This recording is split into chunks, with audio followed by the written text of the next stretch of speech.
સમાચાર કચ્છ જિલ્લાથી પ્રાપ્ત થઈ રહ્યા છે કે જ્યાં શિક્ષકોની ફેરબદલીનો મુદ્દો વધુ વકર્યો છે। કચ્છ જિલ્લાના અંદાજે 1700 શિક્ષકોની જિલ્લા ફેરબદલી થઈ છે।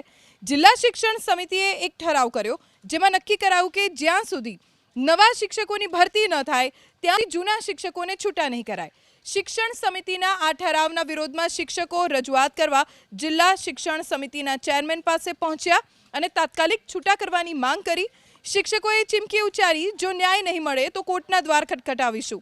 શિક્ષકોનું કહેવું છે કે શાળામાં 50% મહેકમ હોય તો બદલી પામેલા શિક્ષકોને છૂટા કરવાની જોગવાઈ છે, તેમ છતાં અમને છૂટા નથી કરાતા।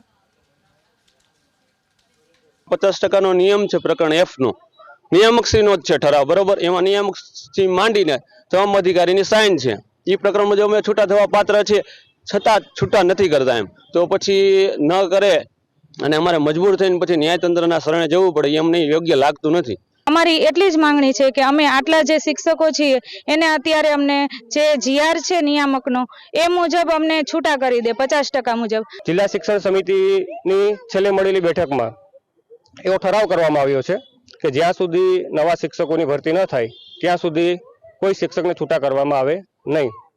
તો અમે આજે બધા શિક્ષકો છેલ્લા 7 દિવસથી અહીંયા ડીપીઓ કચેરીમાં પણ રજૂઆત કરીએ છીએ અને અમારી એવી માગણી છે કે બધા જે છૂટા થવા પાત્ર શિક્ષકો છે કે જ્યાં શાળાઓમાં 50% મહેકમ જળવાય અને શિક્ષણને પણ અસર પડે એમ નથી તો આવા બધા શિક્ષકોને કાયદેસર રીતે જે છૂટા થવા પાત્ર છે તેમને બધાને છૂટા કરવામાં આવે।